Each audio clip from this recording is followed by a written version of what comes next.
Forget gurus. Forget anyone claiming to be an online business expert without going through the challenges of entrepreneurship themselves. The Real Money, Real Business podcast is here to prove the best insights in online business comes from your fellow online business builders. We dig into stories of entrepreneurs selling their business on the Empire Flippers marketplace so that you can learn how they made their business profitable, how they overcame obstacles, and what lessons they learned in their online journey. If you want to take your business and your knowledge to the next level, you've come to the right podcast. Let's get started. Hey everyone, welcome to another episode of the Real Money, Real Business podcast. We record these interviews so that potential buyers can learn more about the business and the seller to help them make an informed buying decision. If you would like to learn more about this business, including details like what type of business it is, how much revenue and profit it makes, and all of the assets included with the business, simply visit empireflippers.com/marketplace and search for this business's listing number, which you can find in the video thumbnail and in the description. Or if you're watching this on YouTube, you can click the link in the description to go straight to the listing. So without further ado, let's get into this interview. First up, let's learn a little bit about you. Can you tell us about your background in building and running online businesses? Yeah, sure. So my background is actually in content creation and digital marketing. I've built a YouTube channel with over 86,000 subscribers. I remember that as a side hustle, I started promoting other brands on Amazon in order to get some extra income in the form of commissions, which also gave me access to insights about the popularity of some derma roller brands. But over time, I got really deep into the e-commerce world. And the business started because I saw a genuine gap in the space, especially around microneedling products. I was using these tools myself, and most of what was available on Amazon was either low quality or felt like white label copies of each other. So I found a reliable manufacturer to make a better version, one that had real individual needles and felt more premium. I launched the brand and built a beautiful listing, used real models, photography, A+ content, so the whole package. And within a year, it became a solid seller in the microneedling category. I'm also trademarked and registered on Amazon Brand Registry, which helped build a genuine brand. Why are you selling the business now instead of keeping it and growing it further? That's a great question. Honestly, it's not because the business isn't doing well. In fact, it's quite the opposite. It's running smoothly and generating solid profit margins. The real reason is my other ventures. I'm currently juggling several projects, including my other businesses, where I intend to private label minoxidil, which is a FDA registered product. So for me, selling minoxidil was always the biggest goal, and I will need some funds to start that. In honesty, it's about clearing some funds. That I will have a hard time departing from the store since the business has real momentum. And also for me, it's important to leave the brand to someone with fresh energy that really wants to see it grow. Can you describe the amount and the type of work that you do on this business to maintain it? Absolutely. So day to day, it's very hands-off. The product is fulfilled by Amazon through FBA. And customer service is minimal, like I would say maybe 2 to 3 short messages per month, mostly of people asking about product details or how to use it.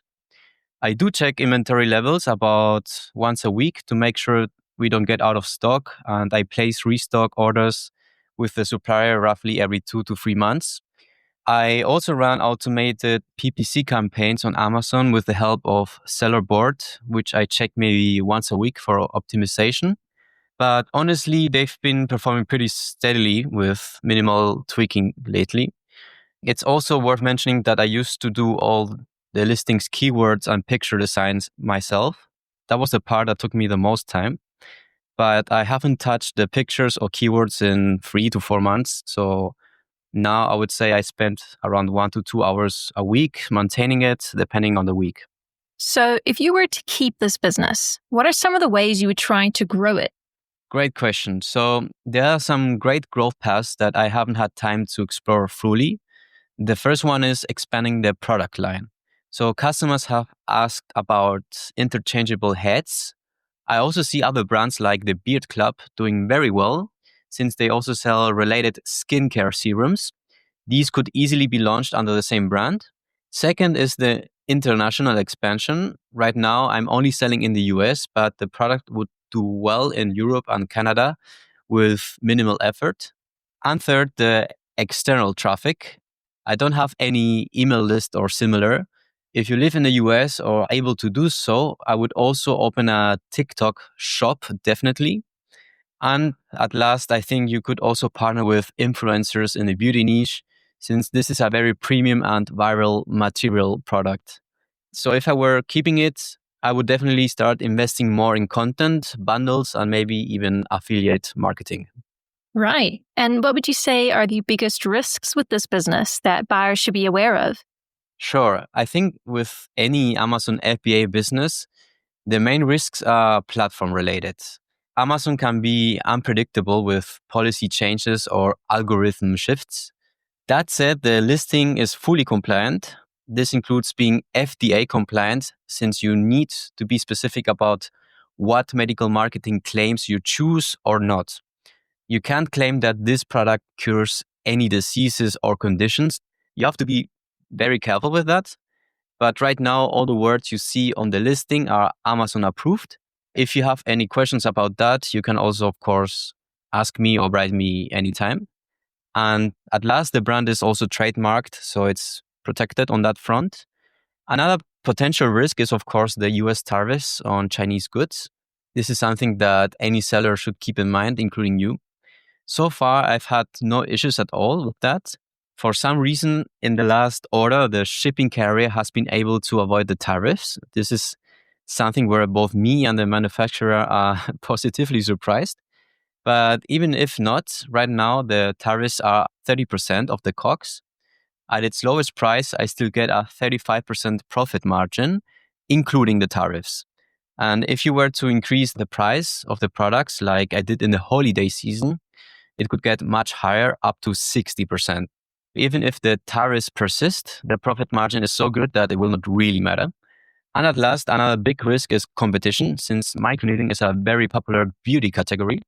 But again, our product stands out with a unique design and strong reviews. So as long as PPC is managed and reviews stay healthy, it's a very good position to be in. How much support are you willing to offer the buyer who acquires this business? I'm happy to offer the required support, which I believe is a 30-day transition period, where I would be available for any questions and queries whatsoever. This is, however, something negotiable as well, so let me know if you need more. Also, if you're new to Amazon, I can walk you through everything you need, including the Amazon backend, PPC setup, and more. I will be available via email or WhatsApp for several weeks after the sale if anything comes up. It's also important to me that the transition feels smooth and that the new owner feels confident running things. Are you open to negotiating something like an earn-out agreement? Very simple, not really. I'm not, since first of all, I would say that this is a relatively smaller business transaction on the Empire Flippers platform. If the amount was in the millions, I would understand the necessity, but in this case, I'm not really open to the idea. Okay, final question. If you had to put yourself in the shoes of a buyer, why is your business a business worth buying? Because it's already working. So you're not buying a maybe, you are buying a brand that it's profitable, proven, trademarked, and ranked on Amazon. So there's a low overhead, high margins, a strong review base, and lots of opportunity to grow. And beyond the numbers, the product actually helps people. So we get reviews from customers saying that it boosted their confidence or helped. That makes it feel good to run. And that makes it scaling even more exciting. All right, everyone. Thanks for listening. To learn more and see if this business is still for sale, head over to empireflippers.com/marketplace and search for this business listing number, which you can find in the video thumbnail and description. Or if you're watching this on YouTube, click the link in the description to go straight to the listing. Once you've unlocked this listing, you will find everything you need to know about this business. So, thanks for joining us. See you next time.